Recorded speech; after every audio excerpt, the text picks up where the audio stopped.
Oi, gente, boa noite. Estamos iniciando mais um episódio do projeto O Filme da Sua Vida. Hoje, o 31º episódio. Eu vou ter a oportunidade e a honra de conversar com um professor, pesquisador, poeta, um humanista, um homem que tem dedicado a sua carreira, a sua trajetória a discutir temas importantes para as sociedades, né? O professor Leonardo Tonos, da Universidade Sorbonne. Vou conversar com ele, vou perguntar sobre a sua trajetória, sobre a sua carreira. Ele escolheu falar sobre o filme Bye Bye Brasil, né? E vamos também saber um pouco mais, né, sobre a poesia, sobre a trajetória desse querido professor e poeta. Vou mandar o convite para ele e a gente começa a conversar.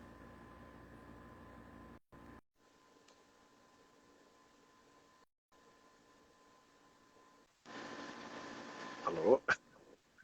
Salve, professor! Salve, Erivelto, tudo bem? Como vai? Boa noite, um prazer falar com você. Prazer é todo meu aqui de estar com você, com as pessoas que nos ouvirem aqui, nesse programa que eu, como eu disse há pouco com você em off, traz uma proposta diferenciada para falar, claro, de literatura, mas também para trazer o que eu sempre falo que está por detrás de toda a literatura e toda a produção artística, que são as afetividades, né? Maravilha. Olha, da minha honra, nossa, é muito importante a sua participação e eu gostaria, se você me permitir, de te dizer algumas palavras de um mestre da nossa literatura, Carlos Drummond de Andrade, que disse o seguinte: canção amiga, eu preparo uma canção em que minha mãe se reconheça, todas as mães se reconheçam, e que fale como dois olhos. Caminho por uma rua que passa em muitos países. Se não me veem, eu os vejo e saúdo velhos amigos. Eu distribuo um segredo como quem ama ou sorri, do jeito mais natural. Dois carinhos se procuram. Minha vida, nossas vidas, formam um só diamante. Aprendi novas palavras, tornei outras mais belas. Eu preparo uma canção que faça acordar os homens e adormecer as crianças. Então, digo esse poema do Carlos Drummond de Andrade porque ele diz muito de como eu vejo o seu trabalho, a sua dedicação às causas humanitárias, à literatura, à valorização do homem, do indivíduo, das identidades e das culturas. Então, quero agradecer muito a sua presença e abro espaço, então, para as suas considerações. Eu me sinto muito honrado de, assim, ser comparado ao meu mestre Drummond, que, aliás, é minha leitura, quer dizer, de cabeceira. Aliás, acho que talvez o autor com quem eu mais queira dialogar. Mas, sobre as considerações, então, a proposta, né, era de falar, talvez, a partir de um filme, né, o filme da minha vida, qual seria esse filme, a relação que ele tem com a minha própria experiência. Eu tive muita dificuldade em escolher o filme, e eu tive que pensar em vários filmes, sobretudo brasileiros, né, que me marcaram e que poderiam talvez relatar também essa experiência. Eu acho que há um filme central e dois periféricos, né, por isso que eu te mandei três. Eu vou começar pelo central, que é o Bye Bye Brasil, do Cacá Então, Diegues, deixa eu né? fazer a pergunta para Digo, fazer como a vinheta. Professor Leonardo Tonos, como é o filme da sua vida? pois é, o meu filme, o filme da minha vida ou os filmes da minha vida, né? Eu acho que é um pouco difícil ter um filme que possa identificá-lo, quer dizer, do início ao final, mas há três filmes, eu diria que podem marcar esse meu processo. Aliás, foram três filmes que eu assisti em momentos diferentes e que talvez expliquem um pouco essa minha trajetória, né? O primeiro, então, como eu disse, é o Cacá Diegues, o Bye Bye Brasil, de 1980. O segundo é um filme um pouco mais recente, que é o Terra Estrangeira, do Walter Salles, de 95. E um outro, que finalmente só vim assistir aqui na França, onde eu resido há mais de 33 anos, que é A Estrada, do Fellini, de 54. Mas uma coisa curiosa é que desses três filmes, eu lembro de ter assistido somente uma vez esses filmes e nunca mais ter tido vontade de revê-los. Eu tenho por hábito, quando eu leio um livro que me toca muito, ou eu vejo algo que me toca muito, nunca mais querer revê-los, porque é como se eu quisesse guardar aquela primeira emoção, justamente do processo da descoberta. O Cacá Diegues, né, começando pelo Cacá Diegues, o Babé Brasil, eu só pude vê-lo, eu acho que lá por 1985, por uma simples razão, porque quando ele saiu em 1980 eu era menor de idade, e naquela época ainda a censura determinava as categorias, e mesmo com carteirinha falsificada, eu acho que eu não tinha cara de maior de 18 anos para assistir o filme. E é claro, né, em 85, eu diria que se o filme é Bye Bye Brasil, a música vai passar de Chico Buarque, que se eu não me engano também data daquele mesmo momento. Que para mim foi um momento central, né, eu diria, da minha formação de pessoa e sobretudo da minha formação de consciência política no sentido não partidário, claro, mas de consciência de cidadão, de me implicar com o mundo, me implicar com o meu país, uma vez que também com 85 eu devia ter o que eu estava com os meus 18 anos, é o momento então você toma plena consciência. E é o momento, claro, das diretas já, né, do final ali do processo das diretas já, e sobretudo naquele momento de transição entre o que eu falo da grande euforia e dessa tremenda decepção, que foram então esse movimento das diretas já, que passou, né, uma vez que eles só levaram, por um lado, a uma eleição ainda por sufrágio não universal, né, se a gente lembrar da eleição por vias indiretas do Tancredo e do José Sarney, e Tancredo justamente que morre, né, logo após tomar posse, e por outro lado, entre euforia e essa decepção por ver que, por tudo aquilo que lutamos, finalmente tudo acabou num grande consenso, né, e acho que eu tomei consciência naquele momento que o consenso finalmente não leva praticamente a nada, né. Eu sempre gosto eu trabalho muito com memória e lembrar um filósofo francês, chama Paul Ricoeur, ele tem um livro que, aliás, é traduzido em português, que é Memória, História e Esquecimento, em que ele fala das diversas memórias, né? A memória celebrada, a memória imposta e a memória, muitas vezes, ocultada, justamente dentro de espaços que impuseram uma anistia total sem reflexão histórica, que é o caso do Brasil. O Brasil, em 79, abre o processo de anistia, vai considerar anistia, então, para os oponentes que estavam exilados, mas também vai conceder anistia dos seus torcionários da ditadura.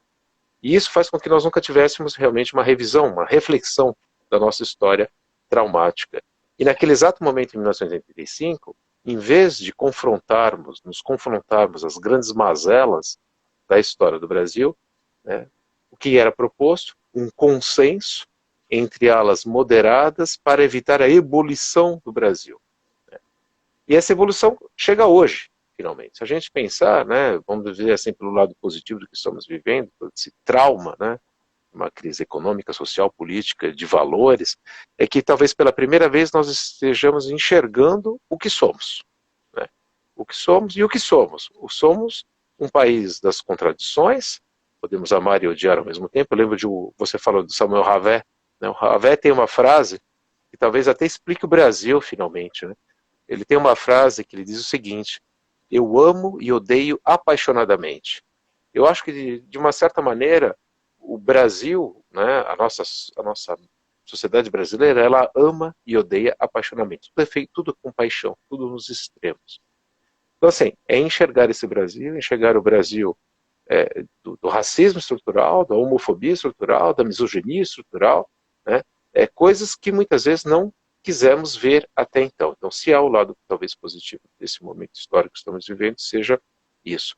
E voltando ao Bye Bye Brasil, né, essa história ali dos saltimbancos, dos circenses, um pouco que aliás, com personagens com as quais eu me identifico, a Estrada também, são personagens em saltimbanco, né, vinculadas ao universo circense, né, entre essa grande alegria, mas ao mesmo tempo, né, algo extremamente sombrio por detrás, uma tristeza, né, interna. É assim, no filme do Cacá Diegues, o que nós temos assim, é essa mudança, né, desse outro Brasil, né, desse Brasil industrial, desse Brasil que vai acabar com esse mundo, vamos dizer, até com talvez um sonho de criança que está por detrás ali desse Brasil. E isso, para mim, me marcou muito em 85, porque eu senti que eu estava vivendo aquele exato momento. Sem falar, é claro, da canção do Chico Buarque, Bye Bye Brasil, que já dizia essa despedida de Esse Brasil, e que alguns anos mais tarde, 3 anos mais tarde, em 88, coincide também com a minha despedida do próprio país, né? Eu faço parte daquela geração desiludida, né, de jovens que estavam se formando, que já tinham se formado, e que diante das grandes desilusões, o Brasil, então, volta a ser governado por alas finalmente moderadas ou não da direita, sem revisão histórica, o Brasil que se afunda numa crise econômica junto com a América Latina. Diante de todas essas desilusões, eu decido então vir para cá, emigrar, né, e eu me considero realmente como um imigrante, não somente como alguém que saiu do país para estudar. Eu sou um imigrante, vivi todos os traumas do processo imigratório, eu revivi os traumas do processo migratório, uma vez que eu também sou de origem imigrante, e chego aqui e assisto em 95 o segundo filme, né, que vai ser então Terra Estrangeira, do Walter Salles. Até uma imagem muito linda, né, que é aquela imagem da personagem quando ela vê esse barco, é um barco enferrujado no mar, né, e que diz todo, eu diria, esse peso que carrega todo expatriado, né, eu diria, como um barco enferrujado à beira de uma praia, né. Tem um outro texto que, aliás, que tem essa imagem do imigrante barco, que é o texto da Nélida Pinhon, República dos Sonhos. É um romance de 84, e é uma história de personagens imigrantes galegas que vão para o Brasil, e a primeira imagem do relato, né, do romance, calhamaço desse tamanho, é o patriarca Madruga numa cadeira de balanço, e ele, né, se balançando, e aquele balanço sendo talvez sugerindo esse barco, ele como se fosse um barco naufragado. O imigrante sai de algum lugar, mas nunca chega em outro lugar. E ele chega como um barco naufragado nas praias, na verdade, e ele enferruja. Então eu me vi muito nessa imagem desse barco, né, carregando e aceitando carregar eternamente esse trauma do processo da expatriação, essa lacuna que até hoje eu diria que nunca consegui preencher, e eu sei que não vou mais preencher. Né? E o terceiro filme que eu assinalei para você, a Estrada, é um filme que faz a conexão com a minha história familiar, minha história de italianos, é claro, né? E ainda talvez nesse registro tragicômico, né, que gosta tanto de trabalhar o Fellini, e talvez essa minha história seja um pouco essa tragicomédia, né, que eu vejo assim pontuando em diversos momentos. Então, assim, é um pouco esse talvez seja uma possível relação metafórica ou não com os filmes então que eu quis assinalar para você, Rivel. Eu fiquei acompanhando o que você está falando, estou aqui com a pré-pauta que você respondeu para essa nossa conversa, e todo o teu movimento de literatura é um movimento de integração entre as linguagens, ou as línguas e as culturas, entre os diversos países. E aí, quando você fala que você tem esse movimento também do artista circense, que vai de cidade em cidade, eu consigo perceber esse jogo. E fico pensando o seguinte, você chama atenção na tua leitura para uma duplicidade no título, é Bye Bye Brasil, estou indo embora do Brasil, mas é também Bye Bye Brasil, porque o Brasil está deixando de ser como a gente achava que ele fosse. Então, a trupe circense lá, né? Eles vão do Nordeste, vão para Altamira, depois eles voltam para Brasília, e Brasília é, de alguma forma, uma decepção, é a periferia, é a pobreza, é esse desencanto. Tem esse jogo, né? É esse desencanto, e é esse desencanto talvez que ali eu tome consciência, né, desse desencanto, e que me fez justamente talvez partir. Mas é claro que quando há desencanto não há ruptura total, né? Há essa ruptura, na verdade, que depois se forja, se acentua no meu processo, né, na Europa. Eu retomo os estudos, volto para a universidade, me formo em literatura francesa, e no final da carreira decido então no momento da pós-graduação, mestrado, doutorado, né, trabalhar essencialmente sobre o Brasil. Mas esse Brasil, então, que era só um desencanto, se torna esse Brasil reflexivo, se torna esse distanciamento crítico. Então, não sei se é vantajoso ou não, né, talvez também isso me assegure um certo conforto, sobretudo no período de hoje. Esse distanciamento é muito bom para ter uma certa lucidez, de fato, do que é a sociedade brasileira, do que é esse país, né, marcado, eu diria, por essas paixões entre o amor e o ódio. Eu E, fico. Aí, desculpa, pode falar. e talvez isso, como você diz, né, se reflita um pouco, também se manifeste um pouco na minha escrita. Né? Muitas pessoas falam, minha escrita é tão sombria, né? Você é uma pessoa alegre, gosta da risada, como que você escreve de maneira tão sombria? Eu escrevi um pequeno texto, né, que diz o seguinte, que mesmo a tristeza tem que ser alegre para não ser somente triste. Né?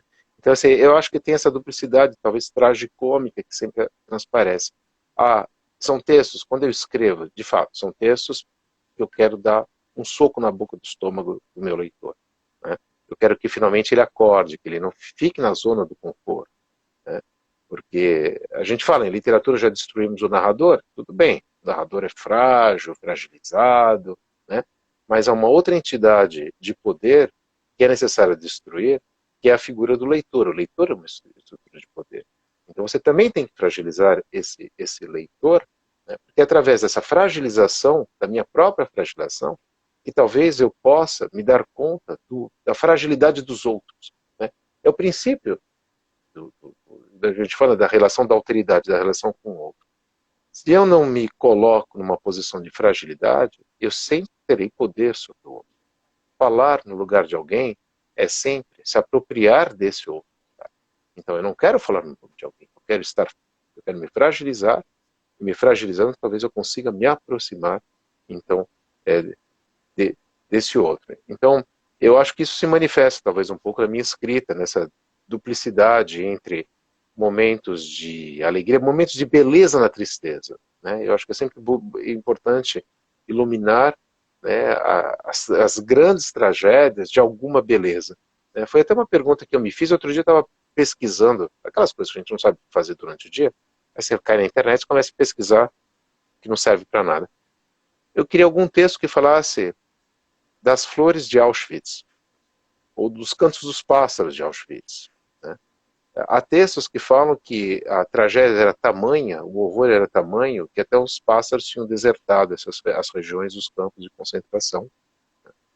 Mas eu me pergunto, será que não haveria flores? Será que não haveria uma possibilidade de sonho? Né? Uma, alguma beleza nesse espaço do terror? Né? As pessoas, algumas pessoas tentaram, né? Em alguns espaços, houve até formação de orquestras, tantos, né? Elas tentavam, claro. Né? A história acabou ceifando também essas pessoas. Mas eu acredito que é necessário, senão é impossível sobreviver. Você tem que trazer alguma alegria, né, dos grandes momentos. Então talvez seja por isso que as pessoas sintam muitas vezes, quando elas leem meus textos, desconfortáveis, né? E um pouco incomodadas, porque às vezes eu navego da alegria, da beleza, à tragédia mais pura, né? Sem meandros. Eu acho que é importante observarmos a tragédia tal como ela é. Né? Abrirmos os olhos e vermos. Outro dia eu estava conversando com a minha mãe, eu estou fazendo uma outra pesquisa. Atualmente eu tenho trabalhado muito sobre espaços de memória. Né? Desde que queimaram o Borba Gato, mas há todo esse movimento, né, de reflexão histórica, desses monumentos celebrados e que finalmente celebram atos genocidários. Né? Eu tenho refletido muito sobre esses espaços de memória, e a Alemanha, é claro, é um terreno bastante fértil, porque a Alemanha ela é um país das cicatrizes, tudo está exposto ali, basta você ver. Você anda na rua, você tem umas plaquinhas de bronze nas calçadas das cidades alemãs, chama Stoppelsteiner, que é a pedra para você esbarrar, tropeçar, você pisa na memória. E nessa memória são nomes de pessoas que moravam nesse espaço que foram deportadas. Você vai para o memorial do Muro de Berlim, não é um monumento que celebra o fim do Muro de Não, é um espaço em que você é convidado a refletir sobre a história. Você ouve histórias, você tem um campo, você vê, você está no espaço de quietude. Então, eu tenho refletido muito sobre esses passos de memória, né, e como eles são importantes, né, para ver essa tragédia. E minha mãe, então, estava voltando minha mãe, e me perguntou, sim, meu filho, mas você não vai a um campo de concentração? Eu falei, não, eu tenho o dever de ir a um campo de concentração, de visitar e estar naquele espaço. Né? Você tem o dever, na verdade, de ver, finalmente, do que o homem é possível. O homem é possível de coisas maravilhosas, mas ele também é possível das coisas mais trágicas e mais horríveis. Né? Então, é um pouco por aí que eu navego enquanto, eu diria, cidadão, mas isso se reflete diretamente na minha postura, na minha atuação de professor, de pesquisador, e, é claro, no processo de escrita. Eu queria te fazer uma provocação. O Leonardo Tonos, ele está mais para o gauche, drummondiano, ou ele está mais para o flaner, benjaminiano, flaubertiano? Olha, o Leonardo Tonos, quando chegou talvez aqui, em Paris, talvez ele fosse mais um flaneur, né, vendo o espetáculo do mundo, o espetáculo das cidades, o espetáculo da modernização, que o comum, diria, de todo, desse primeiro encontro com aquilo que você desconhece. Né? E eu insisto mais uma vez, eu faço parte da geração dos anos 80, uma geração sem internet, uma geração, na verdade, eu fiz a minha primeira viagem de avião quando eu vim para cá. Eu fiz a minha primeira viagem para o exterior quando eu vim para cá. Né? Então, assim, esse impacto, né, me deixou pasmo. Né? Eu lembro até agora eu vou lembrando assim, o meu discurso vai sempre sendo pontuado por referências literárias, mas porque eu vivo dentro da literatura, né? É o que eu respiro todos os dias. Tem até um texto de uma autora quebequense que faleceu há pouco, chama Regina Robin. Eu acho que o texto dela foi traduzido para o português, salvo engano meu. O título se chama La Québécoite. A Québécoite é uma palavra forjada, quer dizer, a quebequense que ficou coate. Coate, em francês, quer dizer, pasma. Esse livro da Québécoite conta a chegada de uma francesa no Quebec e essas primeiras impressões de estar fora do país. E essas primeiras impressões deixam você pasmo. Então, assim, você não consegue, na verdade, ter uma visão lógica. Você acumula imagens, você se perde pelas cidades, você não tem um mapeamento, a cartografia das cidades. Então, esse é um romance híbrido que tem poesia, que tem escritas afóricas, como um diário, que tem colagens, para testemunhar desse estado de estar pasmo. Então, voltando à tua pergunta, desculpa, a tua pergunta agora eu me perdi. Você chegou e se sentiu Isso, gauche. o flanel. Não, eu me senti o flanel nesse sentido de ficar pasmo diante dessa civilização, diante do que é Paris. Paris é um monumento a céu aberto, né? Tudo aquilo que um jovem de 21 anos, eu sei com 21 anos, que gostava de arte, que era músico clássico, né? Apesar de ter que tocar em pizzarias e fazer casamentos e formaturas para sobreviver, minha formação é música clássica, né, no Brasil, é tudo aquilo que um jovem sonhava. Eu lembro, tem um centro cultural chamado Centro Jorge Pompidou, que naquele momento era aberto, gratuito para todo mundo. Você podia estudar, assistir a televisão de outros países, ouvir uma ópera, ir numa exposição dentro do centro, tudo gratuito. O que mais queria um jovem com 21 anos que sonhava justamente com artes? Né? Então, assim, o primeiro momento foi o do flanel. E, é claro, esse flanel, talvez no seu processo de amadurecimento, contra o anjo descaído. E vai na sombra, e cai, e vira, né, e vê o quanto o aspecto sublime, né, do Baudelaire, na verdade, se torna corriqueiro. Né, e desse flanel, é claro, eu me torno um verdadeiro gauche, no sentido duplo, é claro, né, no sentido político, é claro, e também nesse sentido de sempre estar um pouco fora do mundo, nesse descompasso. Esse é o sentimento que eu carrego, sempre há um descompasso. Né. A Adriana Lisboa, que é autora brasileira, né, e que mora há muitos anos nos Estados Unidos, ela traduz muito bem seus romances. Tem um romance, o Azul Corvo, em que no momento a personagem, né, uma jovem, volta para os Estados Unidos, ela fala assim, viver no estrangeiro, ser imigrante, é sempre estar descompassado. Você não sabe qual é a novela que está passando, você desconhece a gíria, você começa a gostar de músicas que já ninguém mais gosta no Brasil, o luto, né? Você perde pessoas no seu país de origem e você não faz o luto, você não participa do ritual, então você vive nesse descompasso. Num primeiro momento, esse descompasso é inquietante, pode causar, né, fazer emergir traumas profundos. Mas pouco a pouco você vê, eu acho que talvez seja isso, agora talvez a questão da maturidade, você vê quanto ele pode ser também frutífero, na verdade, para você se inserir não plenamente no mundo, estar sempre de canto, como ficava Drummond, né? E de canto para observar, né? Nesse canto que também pode ser esse espaço tão buscado por Drummond, né? Esse meio do caminho, verdade? Em que você se apodera da pedra, como o Sísifo de Camus, né? Eu tinha uma pedra, não é que havia, não é tinha uma pedra, eu tinha minha pedra, eu descobri minha pedra, eu estou empurrando minha pedra para o topo, ela resvala a cada vez. Você fica nesse meio do caminho, você toma consciência desse mundo, sabendo que nunca vai poder participar desse mundo, porque você está preso num apartamento do Rio de Janeiro com 2 milhões de pessoas ao seu redor, como já dizia então o poeta. Eu, acompanhando o que você escreve, o que você tem publicado, eu sei que você tem 2 grandes projetos de muito destaque, uma dezena de premiações, né, uma dezena de honrarias, até mais do que isso. Muitas antologias publicam seus textos no mundo todo.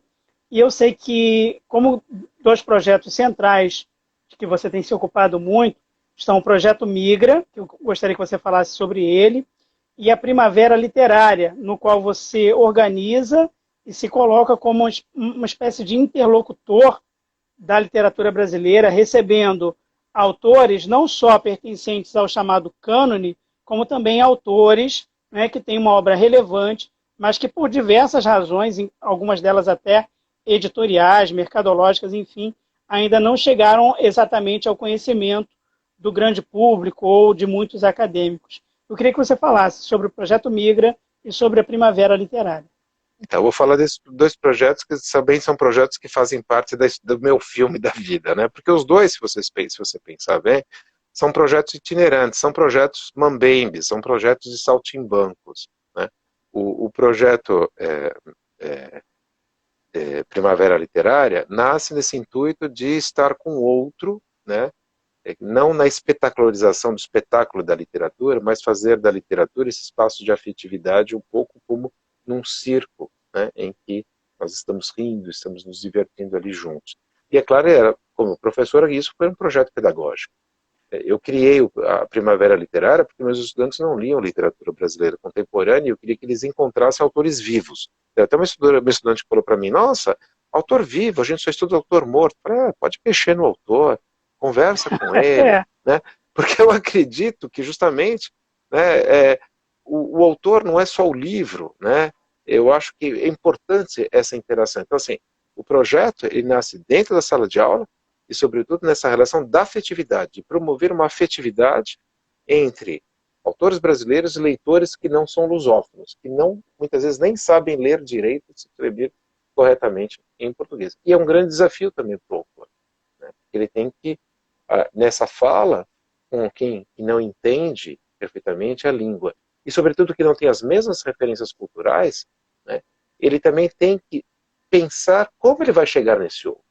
Não vai somente aquele discurso, muitas vezes, preparado que todo autor tem, não funciona fora. Ele vai ter que recriar um outro discurso, né, para atingir esse outro leitor. Eu acho interessante que o próprio projeto Canton Littéraire tem essa vontade de refletir sobre a capacidade da alteridade a partir das afetividades, reforçando a afetividade, então são encontros presenciais, né, e a itinerância que marca a minha vida.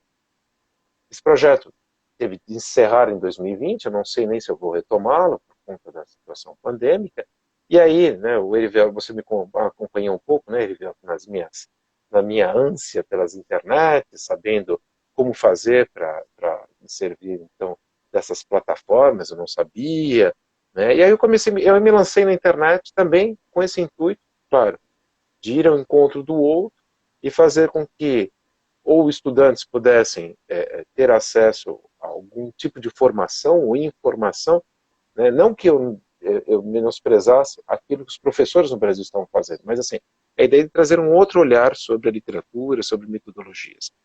Né? Aí eu fiz literatura em casa. Né? Ou então o simples compartilhamento da afetividade pela literatura. Nós precisávamos, naqueles exato momentos, de afetividades. E aí você começou essa live falando a canção, né, amiga do Drummond, é isso. Eu quero que minha mãe leia meus textos. Se minha mãe não puder ler meus textos, quem mais vai poder entender o que eu escrevo, senão a minha mãe? Minha avó não poderia ler meus textos porque era analfabeta, mas eu poderia contar esses textos para minha avó. Né? Então, nessa vontade das sacadas literárias, é isso, é trazer essa leitura falada, né? A leitura compartilhada pela fala, simplesmente pelo desejo de compartilhar, mais nada. Né? Então, por isso, assim, autores mandavam os seus vídeos, mas também minha vizinha, a vizinha da minha mãe, a manicure da minha mãe, porque naquele exato momento compartilhar uma afetividade se tornou mais importante. E para mim é isso que está, é aí que se encontra a literatura. O Projeto Migra, ele nasce também nesse contexto de pandemia, de compartilhamento, mas talvez de compartilhamento, vamos dizer, de uma reflexão, né, vinculado com a minha pesquisa. Eu sempre trabalhei sobre imigração, eu escrevo sobre imigração, eu trabalho sobre refugiados, trabalhei com refugiados, e eu sempre acreditei que as pessoas falavam dentro dos seus espaços, né, os antropólogos entre si, os médicos entre si, os professores entre si, e faltava, na minha opinião, esse contato transdisciplinar e transnacional. Porque o que está acontecendo no Brasil está acontecendo no Quênia, de outra maneira, mas próximo, está acontecendo na Europa. Então a ideia é isso, é tentar juntar pessoas, né, sem financiamento nenhum, porque eu não tenho financiamento, né, mas que quisessem compartilhar experiências, né, por isso atores da sociedade civil, e pesquisas sobre essa questão. Porque para mim é a questão essencial. Né? A itinerância, a migrância, esse caminhar no mundo, né, que vem do Bye Bye Brasil, passa pela terra estrangeira, pela estrada mesmo. Então, faz parte da minha história, mas faz parte da história de todos nós. A humanidade nasce no deslocamento. Eu sempre falo, eu sempre penso que o sedentarismo do homem é um acaso na sua história. Ele viveu milhões de anos nômade e só um tempinho para cá, alguns milhões também de anos, ele se tornou uma personagem sedentária. A história da América nasce, na verdade, dos deslocamentos. Nossos relatos de fundação, as narrativas fundadoras, a Bíblia, sei lá, a Odisseia, até relatos de fundação de algumas etnias indígenas, são relatos de deslocamento. Então, assim, isso funda a nossa história e, ao mesmo tempo, diz o que nós somos. Né? O homem só existe enquanto ser social. Né? Tanto que a tragédia que a gente vive hoje é isso, que a gente não pode sociabilizar. Né? Então, se o homem existe como ser social, ou seja, para que ele exista, ele tem que entrar em contato com o outro, quer ele seja humano ou não humano. Né? E o deslocamento provoca esse encontro com o outro. E encontrar o outro é também encontrar a si mesmo, né? E refletir sobre o que nós somos. Nós vivemos atualmente na pandemia um deslocamento, só que é um deslocamento interno. Né? A gente, em vez de ficar exilado para fora, a gente se exilou para dentro dos espaços domésticos. E aí nos confrontamos com o outro, que é o pior de todos, que somos nós mesmos. Né? Ninguém mais se suporta, né? Porque você descobriu o quão horrível talvez você possa ser. Né? Então há quase um xenofobismo em relação a nós mesmos. Mas assim, o que estamos vivendo também é uma forma de deslocamento imóvel, que um dia teremos de deixar de viver, claro.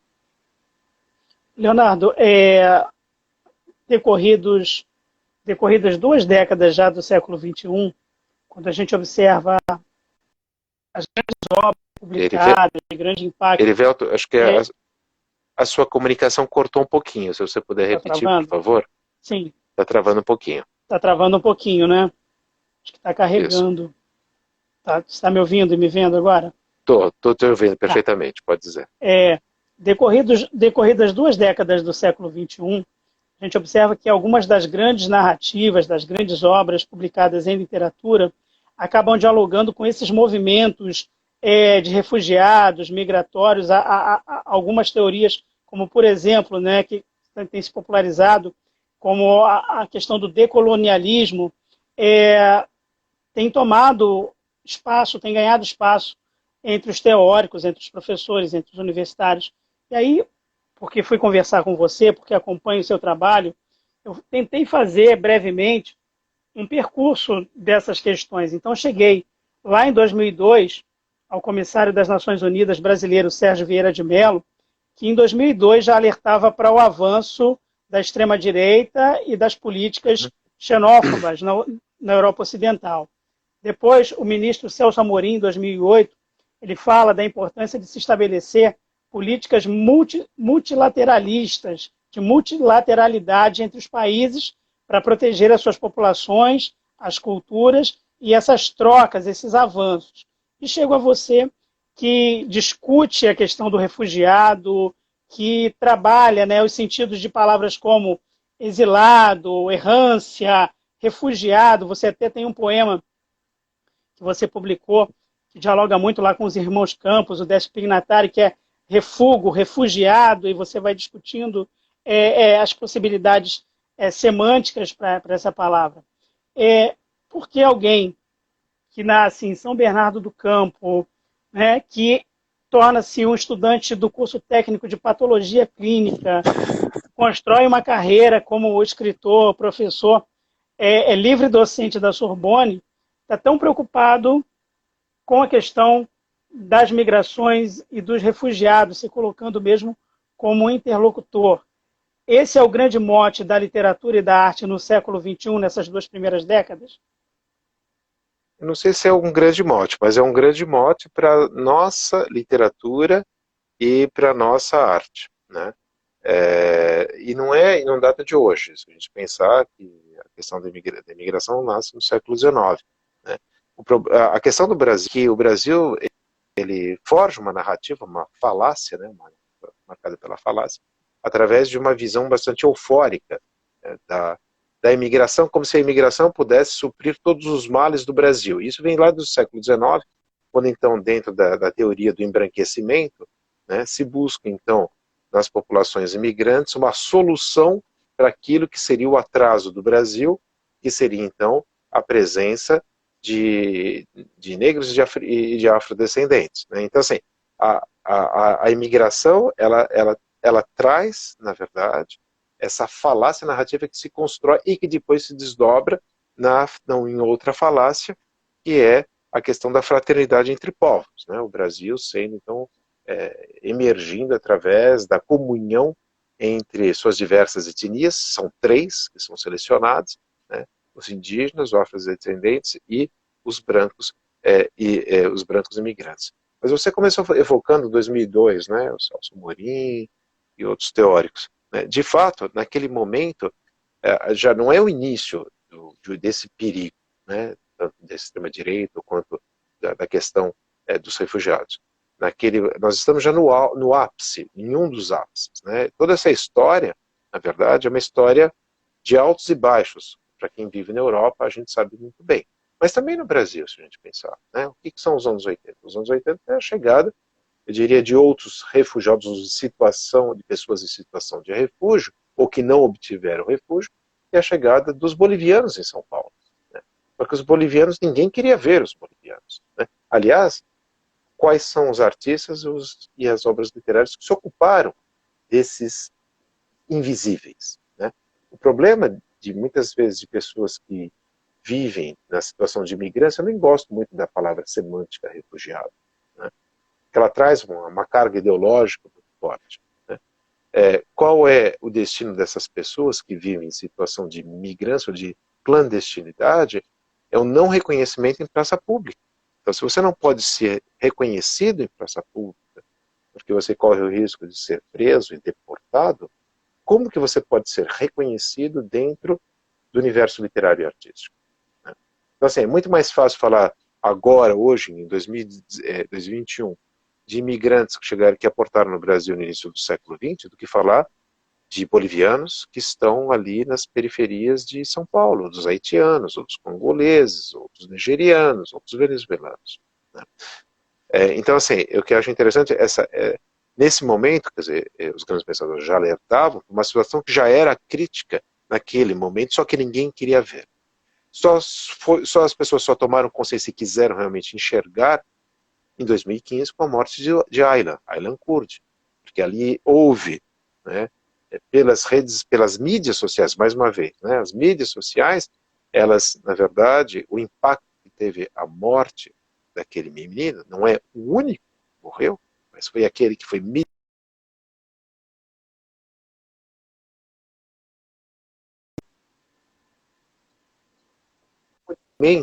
dessas pessoas em situação de refúgio ou não. Mas aquilo também durou muito pouco tempo. Aquilo lá foi em julho de 2015. Quando a gente chega em novembro de 2015, a França é confrontada aos ataques do Bataclan. E ali é uma mudança engraçada na percepção que a gente tem desse outro estrangeiro. Enquanto no início nós tínhamos a compaixão pelo outro, a partir de novembro, esse outro se tornou um potencial terrorista. E aí nós entramos naquela fase da securitização dos estados, né, desdobrando aquilo que já vinha acontecido lá desde 2000, do 11 de setembro. Né? Securitização quer dizer prever o possível perigo. Então vamos expulsar pessoas que podem ser potenciais terroristas. Né? Mas voltando sobre a questão semântica, eu acho interessante, você abordou também é importante fazer uma classificação desses diversos termos, né? Que são noções que são forjadas em determinados momentos que dizem alguma coisa. Então, assim, se a gente pensar até o imigrante, por que imigrante? Por que o português e o espanhol guardam imigrante? Por que o francês vai guardar a forma do imigrado, imigré? Né? O imigrante, dentro da perspectiva do início do século, é aquele que está em passagem. É como o gerúndio, na verdade, o participo presente. Ele está em passagem, porque a ideia é que essa pessoa em passagem perca a sua origem e seja assimilada pela cultura local. É a ideia da assimilação do outro.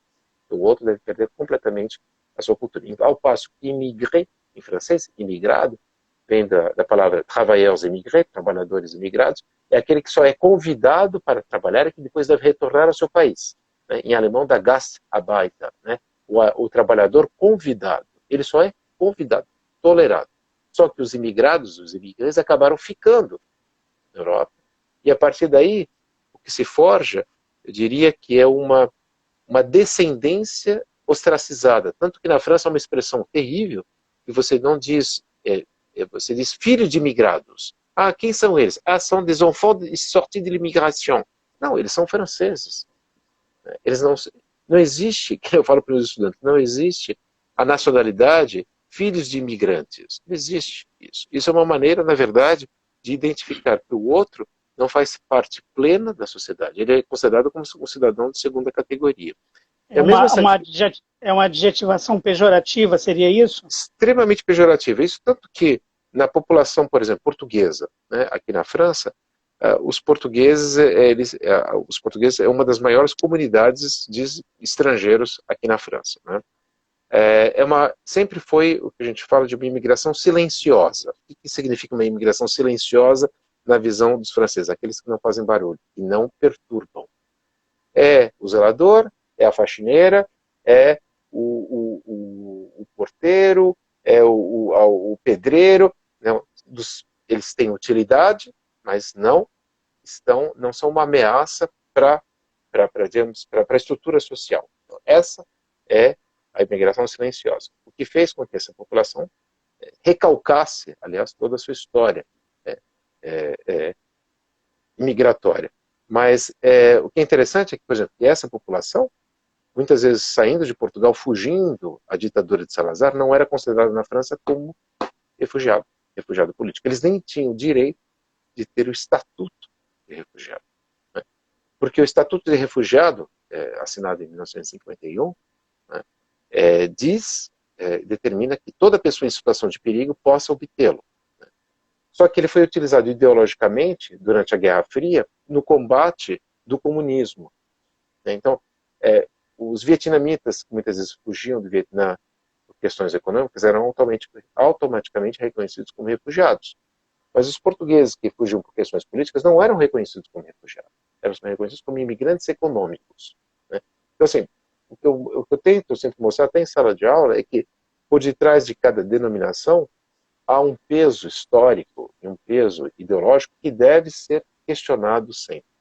Até hoje, na França, por exemplo, hoje não se fala mais para essas novas populações que chegam por aqui, você não os classifica mais como imigrantes. No Brasil também não, você é uma outra classificação, que é o migrante. O que é um migrante hoje? O migrante hoje não é o migrante dos anos 90. O migrante dos anos 90 na Europa eram as populações, eram ciganos, aqueles que não tinham uma terra, né? E que não eram sedentários. Um termo extremamente pejorativo, né? Que poderia até ser assimilado ao judeu errante. Né? O judeu errante era considerado. Hoje o migrante é aquele que chega ou que muitas vezes não chega a lugar nenhum e que não obtém em nenhum momento o estatuto de refugiado. Então, assim, são pessoas que circulam pela Europa sem parar, porque elas chegam no país, né, elas devem fazer o pedido para serem refugiados, não obtêm e vão para outro país, ou muitas vezes, por exemplo, ao caso de pessoas que saem da África, vamos pensar, do Sudão, e querem chegar na França, mas passam pela Turquia. Né? Quando essa pessoa vai ser expulsa da França, ela não vai voltar para o Sudão, ela vai voltar para a Turquia, mas a Turquia também não aceita, então ela volta para a França. Então, são pessoas que vivem nessas zonas periféricas, zonas sem direito nenhum. Né? E talvez, aí respondendo a tua pergunta, o porquê interessar sobre essa questão, primeiro porque ela faz parte da minha história, né? Pelo fato de eu mesmo ter vivido dentro da minha casa, né, essa situação do processo migratório, o trauma, né, o trauma do barco da minha avó, né, que chegou ao Brasil, o trauma dela nunca ter falado português direito, o trauma de ter perdido os laços com a família. Eu vivo essa situação também ao decidir vir para cá. Eu cheguei na França sem falar uma palavra de francês. Nem inglês eu falava. Eu sou filho da escola pública, então. Nos anos 80, eu passei toda a minha escolaridade aprendendo o verbo to be em inglês. Eu vim aprender inglês aqui. Eu não sabia falar inglês, não sabia falar francês, e frequentava a universidade no Brasil, falava alemão. No quarto ano de alemão. Então, que raio você veio fazer na França? Eu vim fazer na França porque a passagem era mais barata. Não há mais uma casa na minha vida. Né? Então, assim, isso faz parte desses traumas do processo migratório, o silêncio do imigrante, né? Não tinha com quem conversar, eu não entendia nada. Eu vivi mais de um ano no silêncio.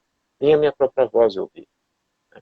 Eu conheço. E é claro, hoje, quando você sai pelas ruas, você vê imigrantes.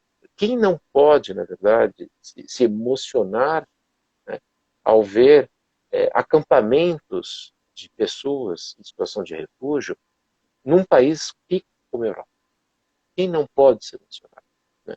Então, assim, eu acho que é quase um dever, né, você ter uma ação pública. Só que eu não sei fazer outras ações a não ser ler, escrever. Né? Então, para que serve isso? Não serve para nada, né? Não serve para nada. Não vai mudar o mundo? Não vai mudar o mundo, mas pode mudar muita coisa. Pode mudar muita coisa porque eu posso escrever um artigo refletindo teoricamente sobre isso, tudo bem. Mas eu também posso escrever poemas e através, talvez, de uma palavra, de uma imagem, do poema suscita, eu posso emocionar alguém que nunca, talvez, pensou sobre isso, que pode, na verdade, tomar consciência de alguma coisa, mas muitas vezes, hoje é mais importante, talvez, até a tomada de consciência e essa emoção por detrás. Então, assim, talvez seja uma das soluções para esse Brasil. Nós estamos nesse entrave, né? Abandonar um pouco a polarização e recuperar essa emoção intuitiva de nós. E através dessa emoção, dessa afetividade, fazer ressurgir essa afetividade. Nós somos todos sujeitos capazes de ter afetividade. Né? Nós não somos pedra, talvez até uma pedra tenha afetividade. Então, eu acredito nesse poder da literatura, de questionar questões que nunca foram colocadas e de emocionar.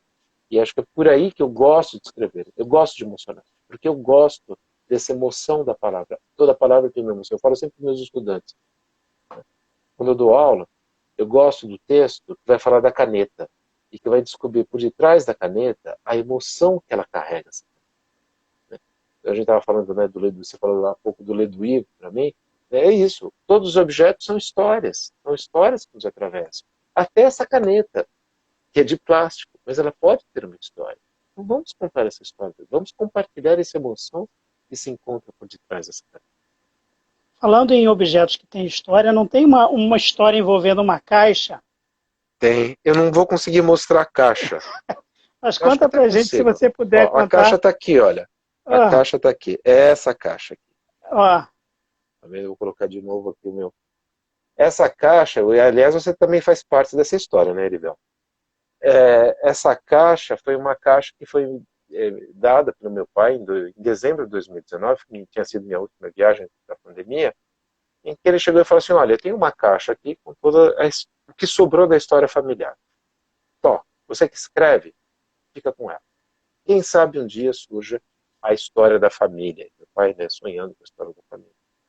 E essa caixa, assim, é uma caixa bonitinha, de papelão, rígida, toda quadriculada. Eu fiquei pensando, aí eu perguntei para meu pai, mas essa caixa vem de onde? Ah, vem da tua avó italiana, que tinha essa caixa guardada dentro do armário, e ali ela tinha guardado o que ela trouxe, né, da Itália, o que ela juntou dessa vida. E aí eu abri essa caixa, eu virei a caixa por trás e tinha a origem da caixa, né, que é uma loja de camisaria bastante fina, que fica em São Paulo, né, e aí eu comecei naquela obsessão que não serve para nada de escritor e de professor também, eu queria saber a história dessa caixa, porque para mim era importante também desenhar essa história desse objeto, como esse objeto, oriundo de uma, né, pertencente a uma outra classe social, poderia ter chegado na casa da minha avó, imigrante, né, ou dentro do espaço de operários, como que poderia ter chegado? Era uma loja que vendia camisas finas, até a gente chegou a conversar sobre isso, me deu ideias, passou imagens, filmes. Eu senti a necessidade de contar a história desse objeto e a história dos objetos que ele continha sem ver esses objetos. Eu posso ler, se você quiser, essa história. por Né? favor. Ela é um pouquinho longa, então eu não vou ler toda, para não me alongar muito. Deixa eu ver aqui se eu acho. Ah, tá.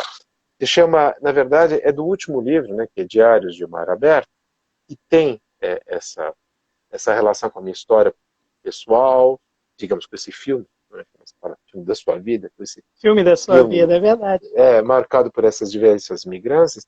Então, assim, essa é a história da caixa, que é, não sei se é poema, as pessoas dizem que é um poema, não sei se é poema. Então, se chama Caixa Sem Ponteiros, e começa em italiano, dizendo o seguinte: il sottoscritto medico dichiara di aver visitato con tutto scrupolo e conscienza l'emigrante Carnelos Luigia, nome da minha avó, figlia di Bernardo, e di averlo trovato di sana e robusta costituzione fisica, immune da qualunque malattia, per cui dochiara abile a qualsiasi genere di lavoro Gaiarini, 20 giugno 1997.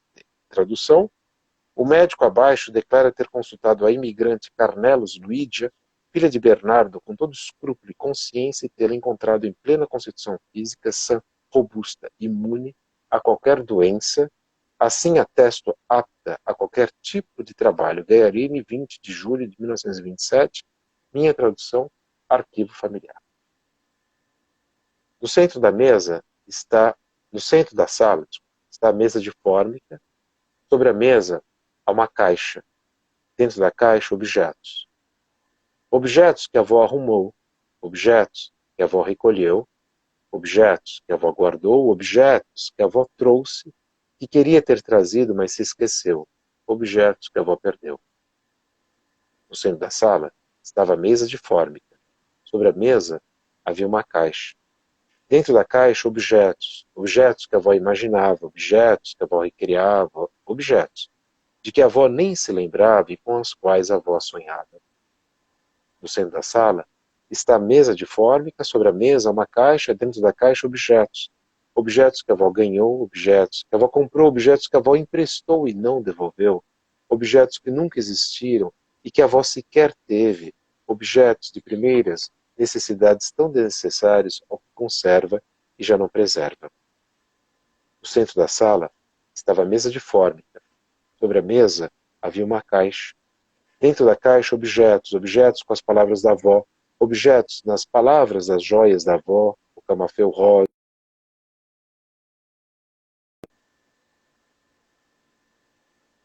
ouvidas, melodias à deriva, melodias à disposição do mundo, e de uma caixa de papelão esquecida no fundo do armário.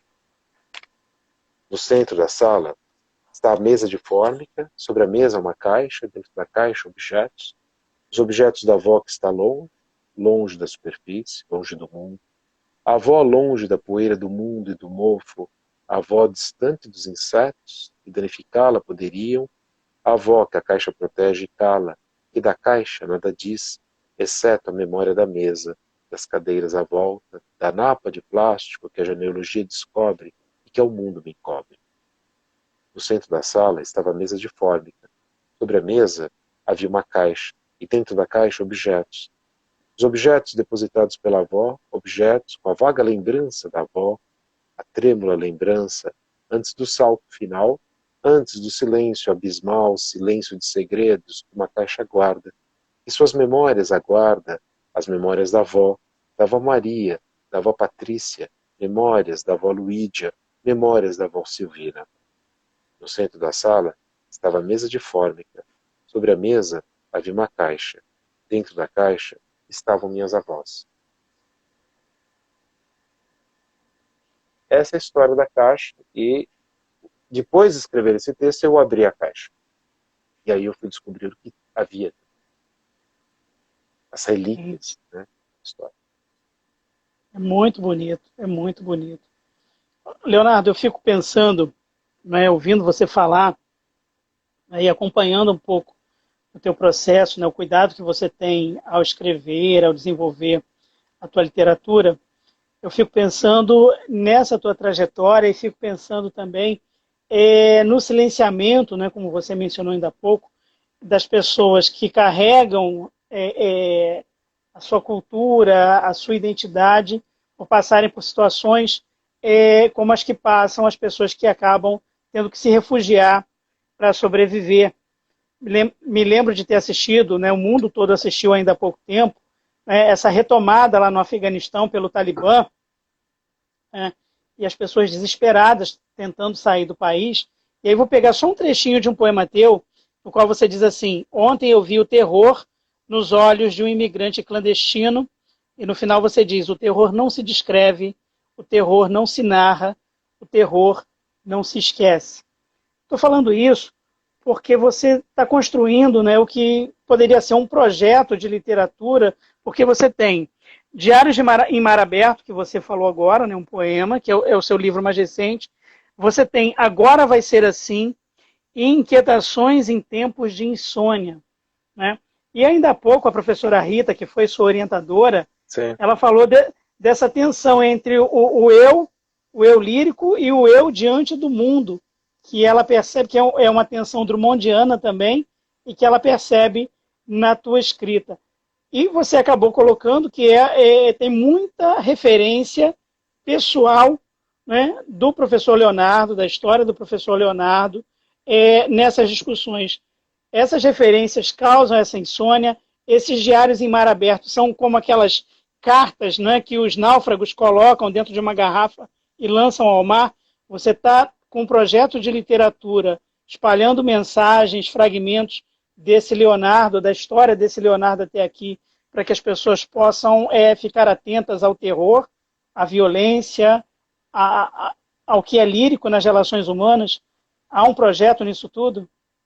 Eu não sei se é um projeto de escrita, porque eu contrariamente talvez a outras pessoas que têm o hábito de escrever, eu não tenho tempo para escrever por causa de todas as minhas atividades, sobretudo docência. Então, assim, eu escrevo de maneira caótica, né? Então, assim, eu não posso dizer que seja um projeto de escrita, mas é um projeto, eu diria, de vida, né? esse testemunho do eu lírico, sempre me colocar no mundo. E eu me coloco no mundo diante dos meus estudantes. Eu gosto de me colocar, eu acho importante colocar e tirar as máscaras, porque as pessoas adoram colocar máscaras e colocar rótulos, né? Até assim, muitas vezes, nossa, você é professor da Sorbonne, você é chevalier. Sou, mas antes de ser professor da Sorbonne, antes de ser chevalier, eu sou Leonardo. Eu sou um rapaz que nasceu em São Paulo, eu sou um rapaz que viveu toda a sua adolescência no subúrbio de São Paulo. Eu sou um rapaz que gosta de dar risada. Eu sou um rapaz que gosta de tomar cerveja, gosta de dançar. Eu sou tudo isso. Então, assim, por que querer me esconder ou me proteger com essas máscaras? Claro que em certos momentos da nossa vida, nós precisamos dessas máscaras, porque as pessoas esperam essas máscaras, né? Mas desde 2017 eu tenho, talvez seja a idade também, crise dos 50 anos, ou crise do mundo, eu tenho sentido necessidade de retirar cada uma aos pouquinhos. Então, assim, o primeiro livro agora vai ser assim, se você pegar ele, você vai ver, de fato, tem ali, né, muitas referências livrescas, tem ali alguns episódios, né, que são quase crônicas, que lembram um pouco da minha infância, que sugerem talvez um espaço talvez até um pouco nostálgico. Tem ali minha reflexão sobre as pessoas em situação de refúgio. Ainda estou distante. Apesar de eu colocar um eu lírico, é um eu lírico mascarado. Aí. Inquietações de insônia, né, que nasce ali no período momento eleitoral, no os primeiros meses ali do atual governo, é uma reflexão sobre corpo. Né? Primeiro sobre o corpo da palavra, porque assim, eu falo, a palavra foi pisoteada, esmagada, né, pelo discurso do ódio, nunca a gente viveu isso. Né? Então assim, é tentar recuperar esse corpo da palavra. E depois é uma reflexão sobre vários corpos, né? O corpo do homem, o corpo do cidadão, o corpo do professor, que foi impactado por esse discurso do homem. Então, então para trazer o corpo, você só pode trazer o corpo quando você expõe o corpo. Então, eu lembro da Cíntia Moscovitch falando, nossa, teus textos você está carregando ali num erotismo bravo. Eu não sei se eu estou carregando no erotismo bravo, mas eu senti a necessidade de trazer o corpo, a pele, né, a minha pele. Claro que isso é uma exposição, né? Eu até uma vez fiquei um pouco constrangido diante dos estudantes. Eu comecei a ler, eu tinha escolhido o texto talvez fosse o mais erótico. E todo mundo, o professor é como todo mundo, né? Nós Pessoa como somos outra todos qualquer. corpos, né? Corpos que desejam outros corpos, né? E é tão bom desejar outros corpos, né? Como também é bom desejar o corpo da palavra. Então vamos preservar esse corpo. Então é uma exposição. E nesse livro eu propositalmente eu quis trazer uma história familiar, uma história pessoal. Eu quis me colocar mais nesse mundo, né, fazendo esses cruzamentos com várias questões que me inquietam. Né? Por isso também ele é pontuado, né, de discursos, muitas vezes, que eu vou catar lá na história do Brasil, na literatura brasileira, no momento atual. São discursos que me incomodam, né, e eu me coloco enquanto sou eu, Leonardo Donos, debatendo isso. Eu, cidadão, não eu, professor.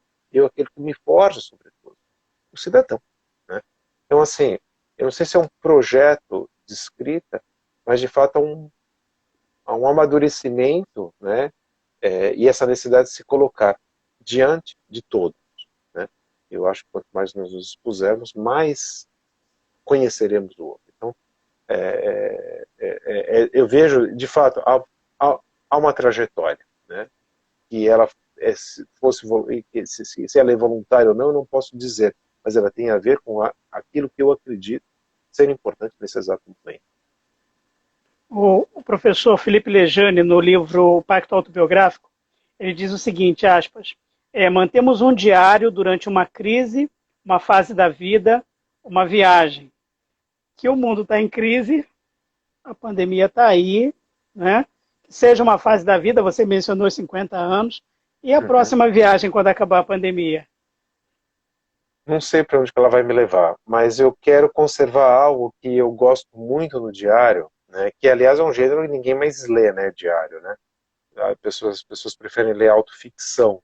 Né? Eu não gosto da autoficção, porque a autoficção ela nasce muitas vezes na noção de causar provocações, né?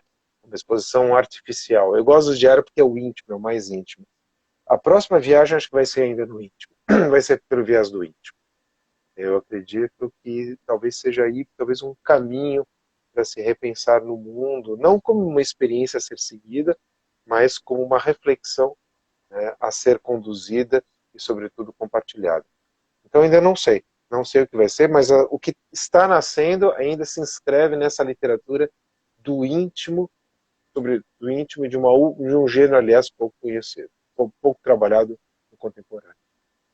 Professor, a gente está chegando ao final dessa nossa conversa, mas eu queria fazer ainda duas perguntas para a gente encerrar, agradecendo muito a sua disponibilidade. Eu sei que você teve aí um dia super atarefado, aí a diferença de horário... São só as olheiras. A diferença de fuso horário é bastante grande, aí já é tarde e você deve estar cansado. Mas eu não posso deixar de te perguntar, sobretudo porque o mundo, de alguma forma, comemorou o centenário, né, do educador Paulo Freire. Eu não estava na pré-pauta, a gente não conversou sobre isso.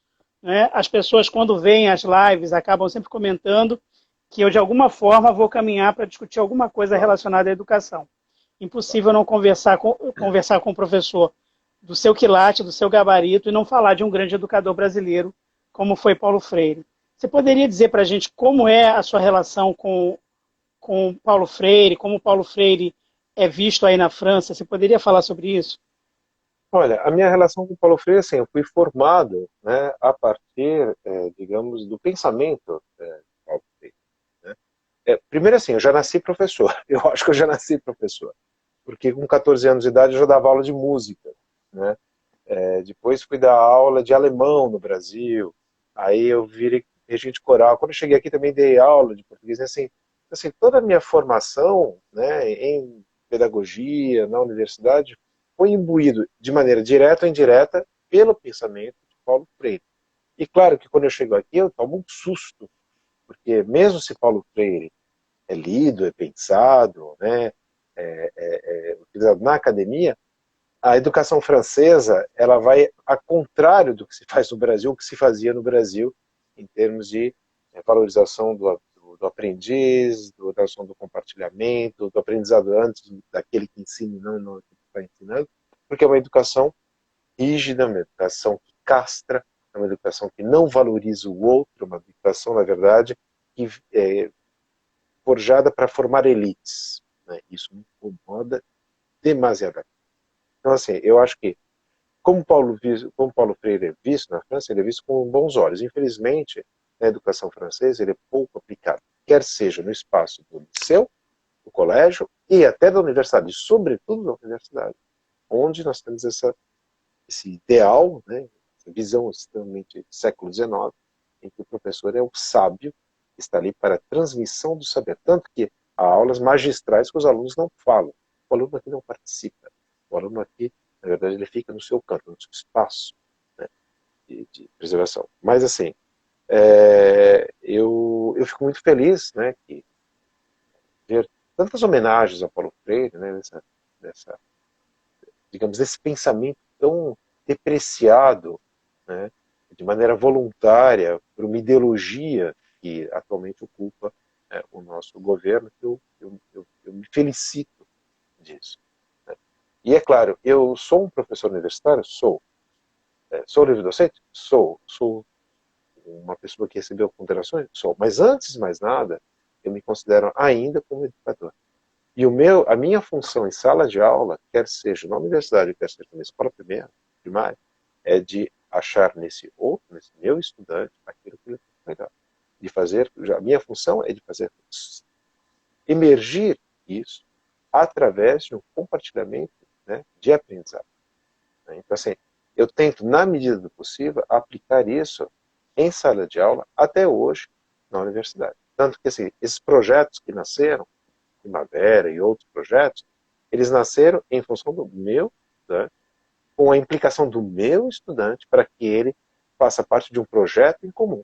Eu sou um idealizador. Eu gosto até muitas vezes de dizer que eu não sou o organizador. Eu sou somente o idealizador, que propõe ferramentas para que meus estudantes se tornem, na verdade, sujeitos capazes de uma atuação em público. Então, assim, eu não posso negar de maneira indireta ou direta a herança de Paulo Freire, né? Ela faz parte do meu dia, é ela que me nutre todos os dias quando eu levanto e que eu tenho que ir para frente numa sala de aula.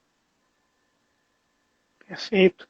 Professor, você falou que você, quando chegou à França, aí agora para terminar, você relata que quando você chegou à França, você ficou por um tempo de adaptação, ficou até mesmo sem falar, não falava o idioma, enfim. Mas vamos considerar uma situação hipotética em que o jovem estudante brasileiro de 18 anos saísse daqui agora, né, e fosse ter aulas com o professor, esse professor com quem eu falo agora, com as experiências que tem, um escritor, um homem do mundo, preocupado com a humanidade, um jovem estudante brasileiro, forjado na educação pública, que chegasse agora para ter aula com o professor Leonardo Tonos. Qual seria a primeira lição? Primeiro que não seria lição, né?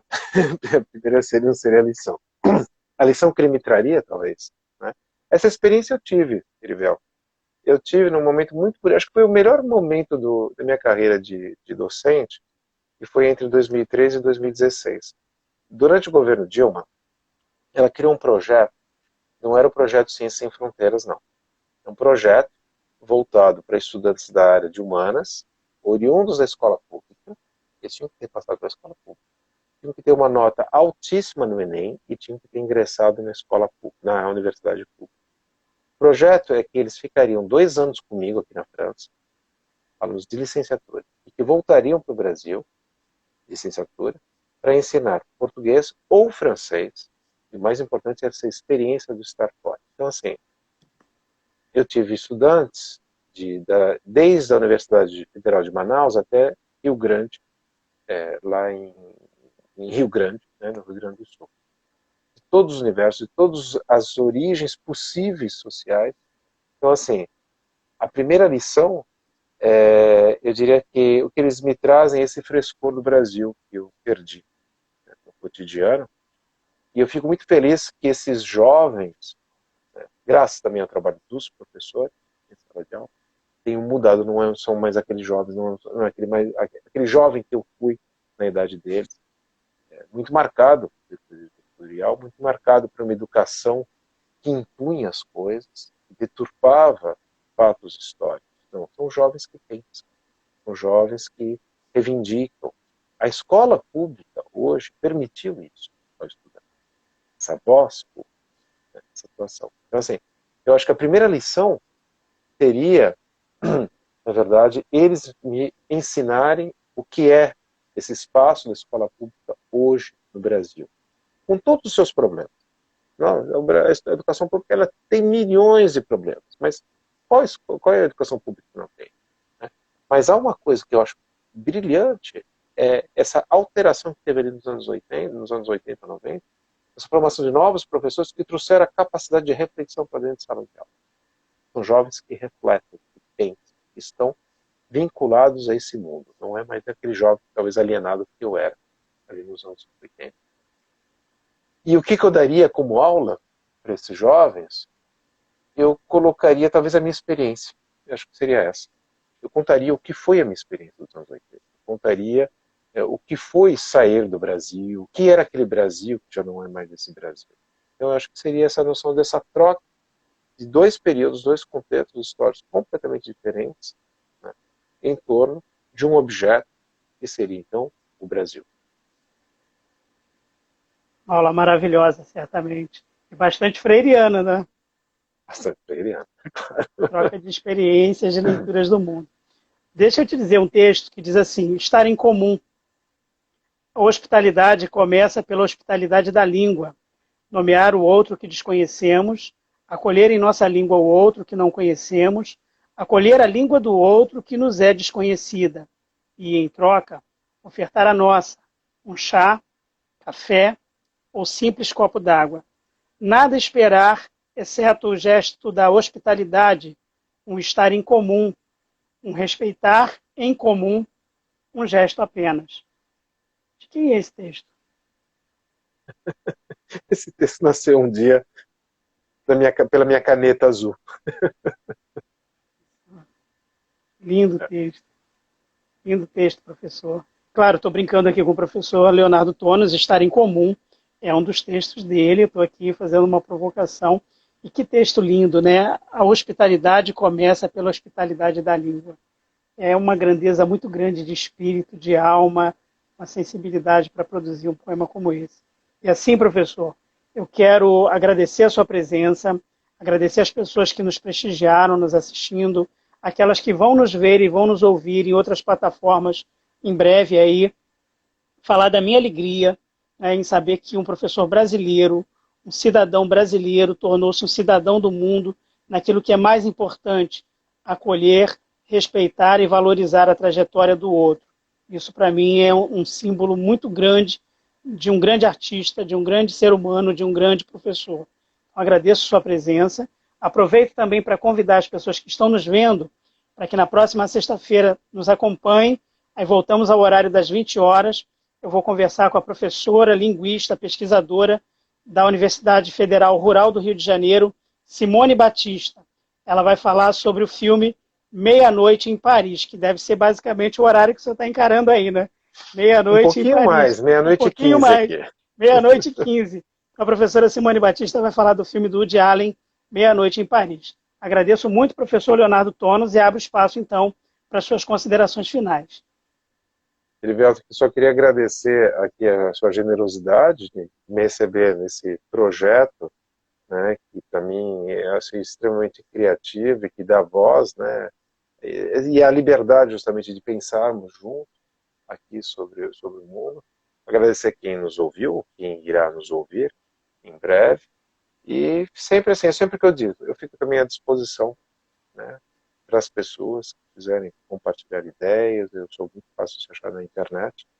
E que todos possam, né, reencontrar justamente através da literatura esse espaço de hospitalidade que necessitamos todos, né? Precisa ver, o que eu acho mais interessante na hospitalidade, em francês, a palavra hôte, é tanto aquele que hospeda como aquele que vai ser hospedado, né? Essa dupla, né? A intenção que nós temos, na verdade, que recuperar para recobrar a hospitalidade no seu sentido puro, a hospitalidade do dom, sem esperar nada do outro, né? Doar sem esperar nada. Acho que talvez seja um pouco isso que é a nossa função também de professores, né, Erivelto? Eu fico muito grato de estar conversando também com um colega professor. Muito obrigado. Acabei de conversar com o professor Leonardo Tonos, um mestre da hospitalidade e da generosidade. Muito obrigado, professor. Boa noite. Fica com Deus. Um grande abraço. Obrigado, Erivelto. Tchau a todos. Um abraço. Tchau, tchau. Um abraço.